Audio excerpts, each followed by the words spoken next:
following program is a SUTV student production.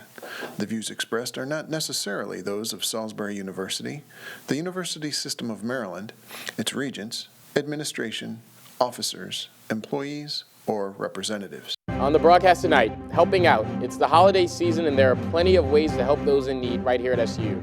We'll tell you how you can do your part. Hope. Ray Becker brings us a story about how one SU student isn't letting a disease stop him from chasing his dream. And we'll take a look at sports, the weather, and what's going on around other Maryland campuses when we return. You're watching SUTV Weekly News.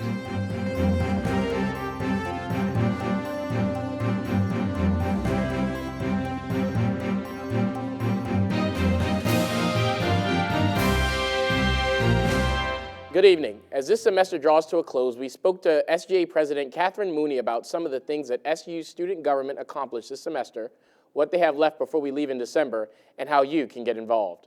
So far this semester, we had I Love Salisbury, of course, our big community service event.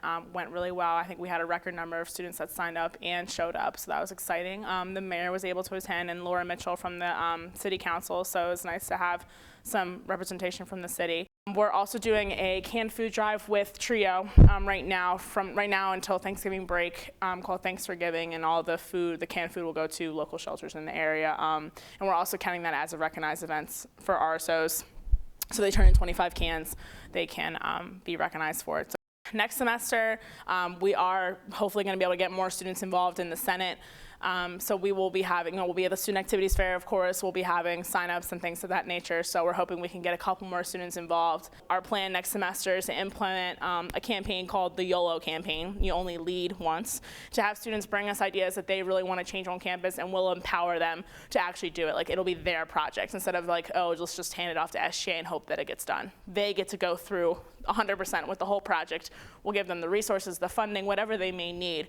But we want this to be their thing, so they can leave a legacy for themselves as a student and leave a legacy for the university. We're just glad that this semester is wrapping up. I'm sure everyone else is too. And next semester should be great. And this week, the school continued its efforts to reach out to those who commute to campus. Aaron Cahill covered the latest commuter event and brings us that story tonight. For the month of November, Commuter Connections had its third luncheon series, Budgeting 101. Once again, Commuter Connections reaches out to students living off campus to get them involved here on campus. We spoke with this month's speaker, Vivian Shannon Ramsey, about budgeting for college. We talked about students understanding the difference between wants and needs, setting their priorities, and then understanding what goes into creating the budget, what's important to them, how they set the budget up. A couple of tips on budgeting in terms of where they spend their money, how not to spend their money. Even though you say don't reward yourself by spending more money, choosing jobs where they already feed, taking advantage of programs just like the one they were doing. Community Connections helps connect students to each other. They share great ideas. Students really have the most innovative ways to save money if they could talk to one another. It also gives them an outlet to let them know that the university values them. Just because they don't live on the campus don't mean they're not a vital part of how the institution operates. Nonetheless, Commuter Connections offers more than just luncheons every month. Every Wednesday morning, they have a commuter breakfast where they provide a pastry and coffee or tea. Students talk to us about why they attend this event. As a commuter, I'm really only ever on campus for class, and that's about it. It's kind of nice to have the social time just with other people to kind of see familiar faces outside of class. That's always good. Normally wouldn't be doing anything, but now I get free coffee and I get to hang out with my other commuter friends. By reaching out to the off-campus students, Commuter Connections helps them to immerse in the Salisbury community. This is Aaron Cahill reporting for SUTV News. Thanks, Aaron. And this weekend, SU's theater department will be presenting God of Carnage, a comedy originally written by Yasmina Riza. We spoke to the stage manager for the play, Jenny Phelps. The title is God of Carnage. It was a play that wasn't originally written in English. It's been translated. So there's like multiple different translations of this, but our director picked this one for the specific language it used in its translation. The play is about two couples who get together to discuss their kids who've had a recent fight where one kid has beaten the other kid with a stick. You can see it Thursday, Friday, and Saturday at 8 o'clock in Fulton Black Box, or Sunday at 2 in the Black Box. And the play can be seen in the Black Box of Fulton Hall Thursday, Friday, and Saturday at 8 p.m. and Sunday at 2 p.m. Student admission is free on Thursday. And on Monday, the Salisbury City Council declined to consider Mayor Jim Ireton's candidates for the city administrator position. This is the job that was left vacant after longtime administrator John Pick resigned. Controversy was sparked after Mayor Ireton bought Tom Stevenson over from Code and Compliance to fill the position and his public firing of Assistant City Administrator Lorraine Chambers. The city will now begin a search before a candidate or candidates are submitted to the council for their consent. And as part of Native American Heritage Month, now through November 25th, the NAB Center Gallery is hosting an exhibit called Native Americans, First Contact on Lower Delmarva. The exhibit shows how area Native Americans lived and worked at their first contact with Europeans. For more on the exhibit and gallery hours, you can visit Salisbury University's diversity page. When we return, we'll take a look at the weather with Vincent Brown. Here's your check.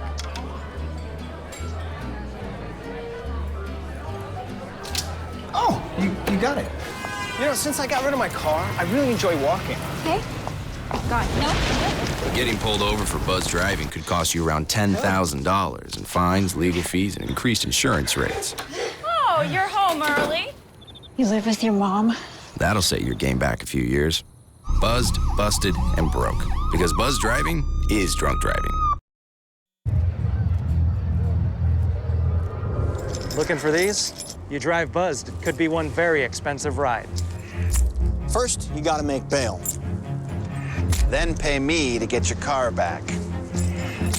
Your insurance premiums will go through the roof. And my legal fees just keep adding up. All told, it could end up costing you $10,000. Buzzed, busted, and broke. Because buzz driving is drunk driving. Now we take a look at the week's weather with Vincent Brown. Thank you, Eli. Let's start off by taking a look at the current radar around the area. As you can see, the skies around Salisbury are clear, and currently the temperature is 58 degrees with winds out of the east-southeast at 5 to 10 miles per hour. Now taking a look at cloud cover, you can see Salisbury slowly being covered by a thick blanket of clouds. Just to our west, you can see a significant amount of clouds forming and moving east towards our area into this evening. Now looking at the high temperatures around our region today, you can see the temperatures have dropped significantly compared to last weekend. Last Sunday, we saw a high of 70 degrees, and today's high was only around 55 degrees. I think it's time to finally kiss those pleasant springtime temperatures goodbye. For the rest of the day into tomorrow, we have a high pressure situated to our north, which will be slowly moving off the coast, and no precipitation is expected. Just another cool, dry day here in Salisbury. But note, there is an organized cold front moving eastward that will impact our area in the coming days. So folks, what to expect for the next 36 hours? Tonight, expect a low temperature around 46 degrees. For tomorrow, expect clouds to slowly roll in during the afternoon, allowing temperatures to only reach around 60 degrees. Then for tomorrow night, expect a low around 45 degrees. So if you're planning to go out Friday night, bundle up because it's going to be a little chilly out there. Now I want to focus on that cold front that is traveling east that will impact our region in the coming days. On Friday, expect high pressure located to our north to weaken, travel farther off the coast. The cold front is starting, and notice that cold front is starting to become more organized, and as it pushes east, the skies will remain cloudy for us here in Salisbury on Friday night. Also, there's a slight chance of rain for the evening hours on Friday. The timing of this cold front's arrival is somewhat debatable. The GFS and European models differ slightly in the timing that the cold front slides into our area, but I'm confident that the cold front will arrive during the late evening on Friday. However, I'm predicting that the majority of the moisture associated with this storm will arrive during the overnight hours on Friday into the early morning on Saturday. However, the dynamics of this system are somewhat weak, so I'm only going to predict a 50% chance of precipitation on Friday night into Saturday morning. On Sunday, our models have the cold front well off the shore and the high pressure slowly creeping our way. The skies will be clear, but expect cooler than average temperatures due to the cold front that just passed over. Also, watch out for those winds on Sunday. They're going to be strong and gusty. Then, on Monday, you can expect a nice high pressure system to be moving in, which will cause clear skies and a low probability for rain. So hopefully we'll have seasonal temperatures and a bright sunny day, which is the best way to kick off the week. Now I want to talk about our 7-day forecast. For today, expect a high around 60 degrees and a low 46. Then on Friday, expect partly cloudy skies with a high temperature around 61 and a low around 45. Expect the cold front to pass through, giving us a 50% chance of rain during the overnight hours. Then Saturday morning, some lingering showers could persist, but should move out by the afternoon, allowing for a high temperature of 55 degrees and a low around 28. After the front moves over our area, expect cooler conditions on Sunday. Expect a high of only 39 degrees and a low around 23. It's going to be windy out there, so don't forget to grab your windbreakers. Then for Monday, expect a high around 42 degrees and a low around 32. Then notice our models have the next shot of rain coming in early next week on Tuesday and Wednesday. Well, I hope everyone finishes up the week on a positive note, and remember, folks, no matter what the weather is out there, it's always sunny above the clouds. Back to you, Eli. Thanks, Vinny. And last week, 2014 Maryland gubernatorial candidate Charles Lawler visited campus to talk to students about what he would do if he was elected governor. Sarah Wood was there and covers that story for us tonight. Mr. Charles Lawler, a candidate for the Maryland gubernatorial Republican primary, joined Salisbury for an event last week. Ideas were shared and free pizza was served. Students told SUTV why they think this was important and what hit home for them.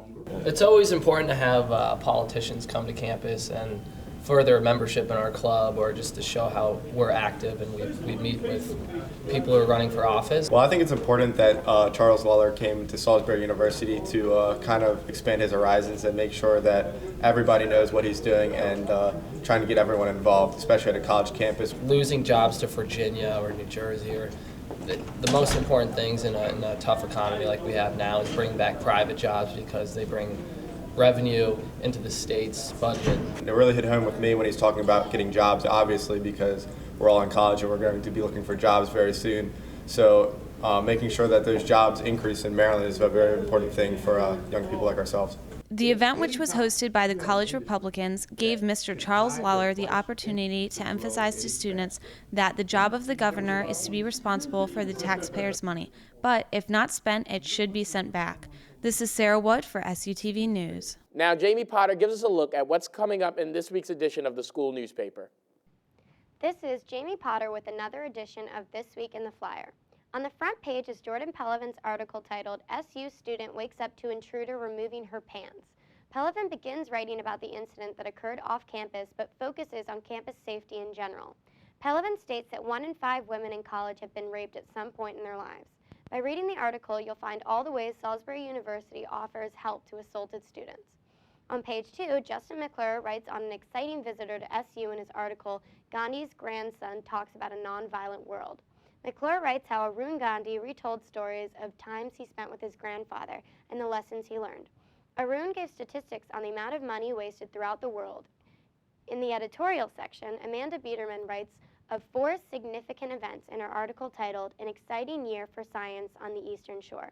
She highlights how we launched rockets to the moon through NASA Wallops Flight Facility, performed surgery with robots, helped restore the oyster population, and Salisbury University studying frog mating behaviors that was published in the journal Science. The editorial section also has its share of political topics in Stephen Seneme's article titled, "New Rule, No More Slavery Analogies," where he writes how he thinks comparing policies that one doesn't agree with to slavery is ridiculous and offensive. And in the Our View article, "No More Carpetbaggers in Politics," it states carpetbagging as a type of voter exploitation, taking advantage of states and communities to gain political office. That's all for this week's edition of This Week in the Flyer. Now to Eli. Thanks, Jamie. Now we take a look at what's coming up with SOAP with Jenna Payne. Well, this week we have a lot of movie stuff going on. On Wednesday tonight at 9 p.m., we're having a showing of Mortal Instruments in Devil Abyss 123. It's supposed to be a really good movie, so if you happen to miss that showing, we're having another showing on Friday at 9 p.m. and then another one on Sunday at 1 p.m. On Thursday night, we're having our midnight premiere of Catching Fire. We're going to the theater, and we've already sold all of our tickets, so if you happen to get a ticket for that, I hope you're excited because I know I am. And then on Sunday, we have a little bit of a Thanksgiving Christmas event. We're having an iceless skating rink in the Dogwood parking lot from 5 to 9. It's just like regular ice skating, except it's just not on ice. We're still wearing ice skates and everything, and there'll be hot chocolate and cookies there as well, so bring your appetites. And I hope you're all gonna hang out with us this week, and I hope you enjoy all our events. Thanks. And we'll be back with a look at sports after this brief break.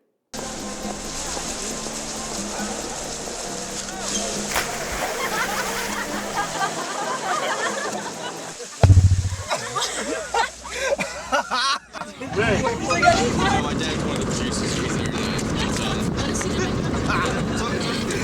Bring this week.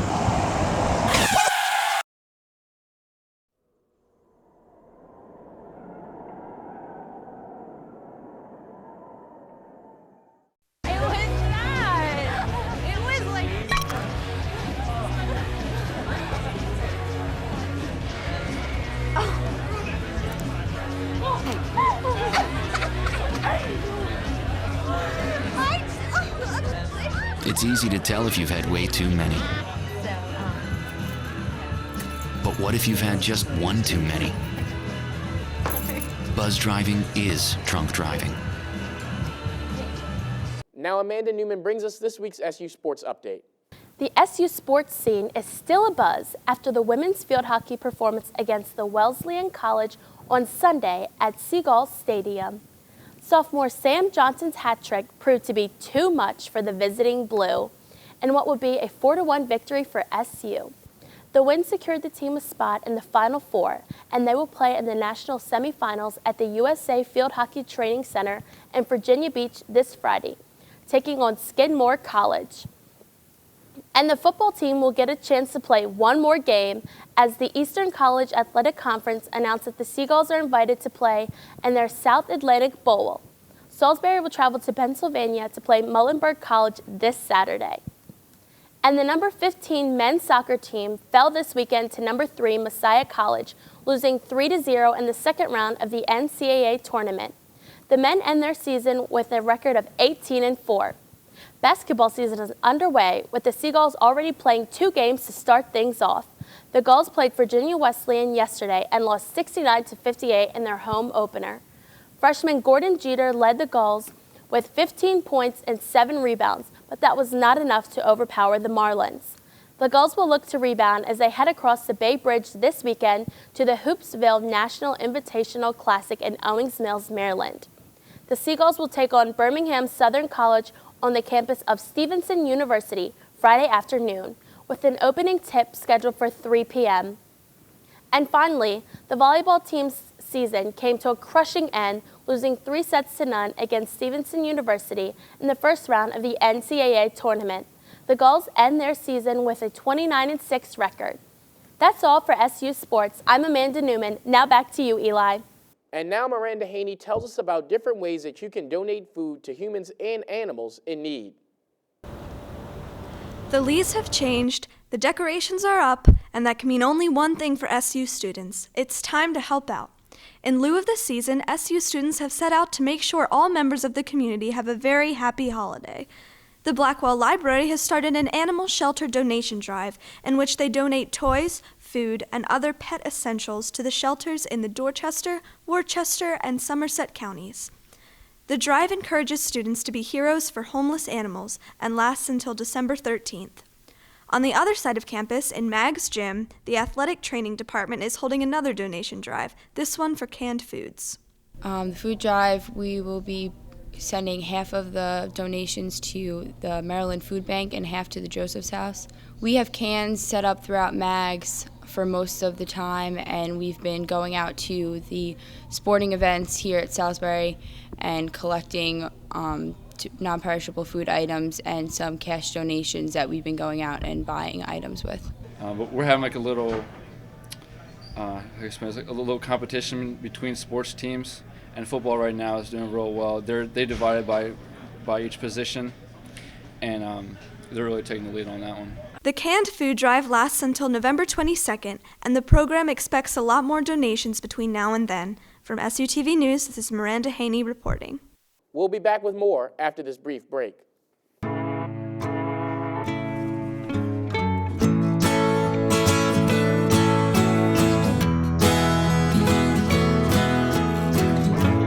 Wake the sun, tell him that I've begun to dream of things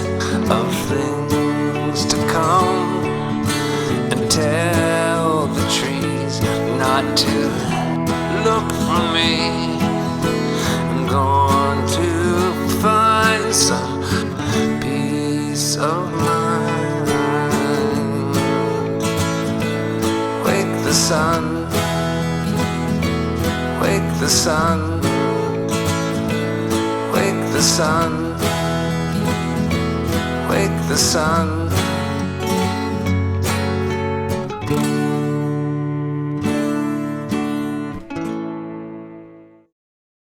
I got no pulse, so losing.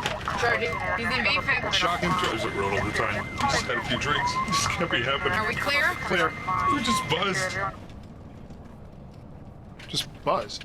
You didn't tell us that, sir. You're right, this isn't happening. He'll be fine.